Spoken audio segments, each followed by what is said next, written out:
See, when I was a kid, the stuff I was into was superheroes and Yu-Gi-Oh! Oh, and Bionicles. And Ed, Edd and Eddy. Also Wallace and Gromit, but that's besides the oh, SpongeBob! Whatever, you know what I'm talking about. It was an interesting and unique childhood that no one had ever experienced the likes of. But then I watched one film that changed everything. As weird as it might sound, coming from someone whose voice is this deep, I would not be who I am today if not for Mulan. Like really, aside from the general mindsets and views and lessons it instilled in me, Mulan Jr. was the first school stage production I ever auditioned for and got me to spend a whole lot of school years doing drama, where I met a lot of friends and stopped being so damn antisocial, you know, all that stuff. So yeah, Mulan helped me get comfortable in my own skin. Also, I'm not gonna act like it was the first time I ever experienced something with a female lead, because it wasn't. Well, see, the point is, for me, it felt like it was the first time I really saw a piece of media that actually had something to say with its female lead.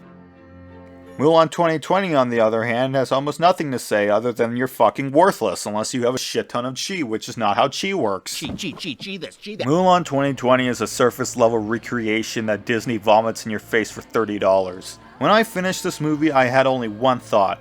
Oh, so this is what people who hated Batman v Superman feel like. I don't think I've ever seen a movie that misses the point of the original so hard, and when I mean original, I refer to both the animated film and the original ballad, which, yeah, I've read. I'm not bragging about it, I'm just bringing it up because someone else will. But Mulan 2020 is a movie about, empowerment? Nationalism, I guess? All I know is that it puts way more attention into the latter than anything else, because nothing says empowerment than being loyal to and serving a system that constrained you and called for your death. Good job, thumbs up. When you get down to it, the original Mulan is a movie about self-discovery. From the start, we see that Mulan is a character trying to fake her way through everything, trying so hard to be something she isn't to the point where she doesn't even recognize her own reflection. Ever notice how often reflections are used in this movie, this duality, and how both times it shows up are during the most pivotal parts of Mulan's life? How many times does it show up in the new Mulan? Once, at the end credits, no doubt there because the imagery is iconic. Not because there's actually any understanding of why this imagery is iconic. Mulan tries over and over to bring her family honor, but each time only uses one side, believing that suppressing half of herself is the only way to gain the acceptance she desires. It never works, and almost gets her killed. But what saves her? The moment she stops pretending. That's what makes the mountain scene the real turning point for Mulan. It's really the only scene where she actually digs into herself. Not Ping the soldier or the perfect bride, but Mulan as a whole being.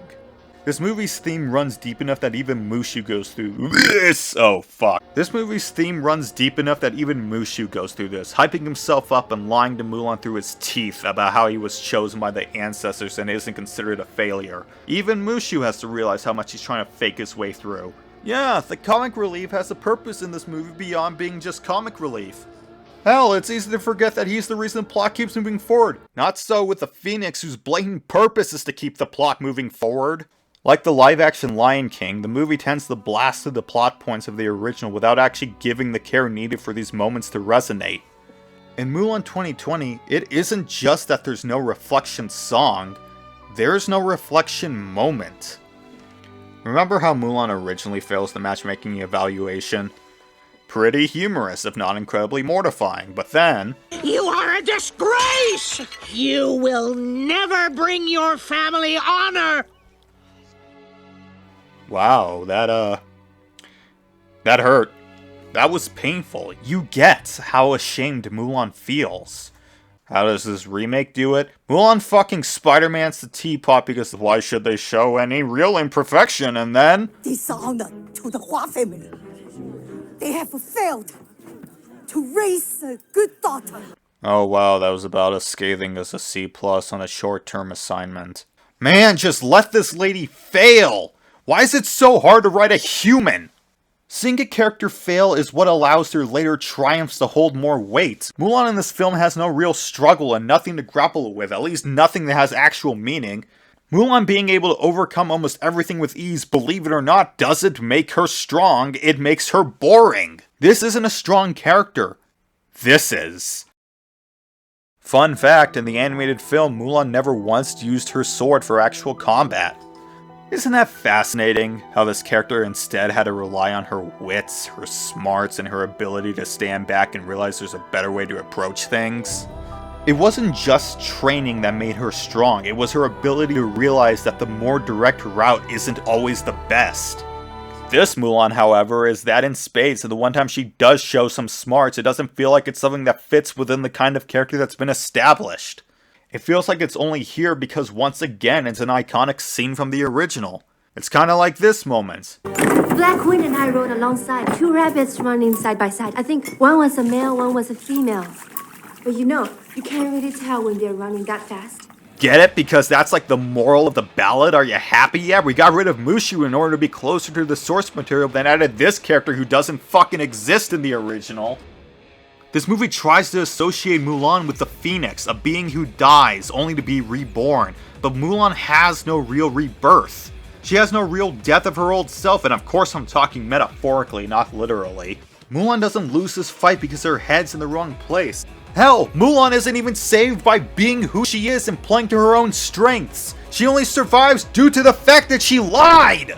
It's like Batman getting shot in the head but only surviving because he has the cowl on and then going, you know what, this cowl I don't need it anymore. I'm gonna go prowl the rooftops as Bruce Wayne. Whatever lesson she needed to learn is shot. In the animated one, what earns her the respect of others and by extension earns her survival is when she stops acting like Ping and starts acting like Mulan. How is this an effective rebirth just because, it was her dude Sona that died. Yeah. He's the one that's dead now, and now Mulan is all that remains, and you know what? That's cool and all, there's just one problem. That's not a rebirth! Rise up. You are a mighty warrior. Rise up like a phoenix. Fight for the kingdom and its people. What we have here feels less like a Mulan movie and feels more like if Captain Marvel was desperately trying to be Crouching Tiger, Hidden Dragon and of course failing at it. While also failing at being Mulan. And it's kind of amazing how Disney showed how little they cared about the source material, probably doing the most surface level bare minimum required for them to get by. Hell, at least at the end of Captain Marvel, Carol broke free of the system holding her back. Everything about this movie is minimum effort, and it's because the movie doesn't respect its audience. I mean, what the hell else would you call the movie literally explaining the clear as day dynamic between Mulan and the new totally awesome villain SOC Don't Steal? Like really, they're gonna talk of realism and an accuracy to the source material and then just throw this in here and expect everyone to let them get away with it? Well, everyone usually does, but that's besides the point. This isn't accuracy, dedication, or passion. It's pandering. Look, we have a strong woman. Look, she's a one-woman army. You like action, right? Look, we have authentic Chinese culture that we probably did one Wikipedia search on. Look, we have the Mulan name! But we don't have the character. We don't have the emotions. We don't have the heart.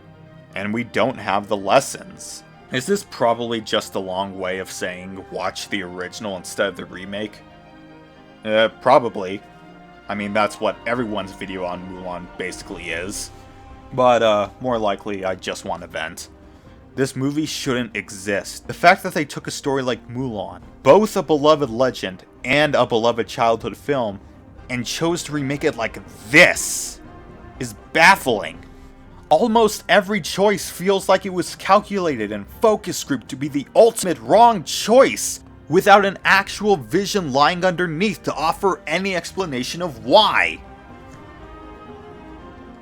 Mulan 2020 is a film that, through its muddled and half-thought lessons and messages, doesn't really have anything to say. And that is the most worthless kind of story there is.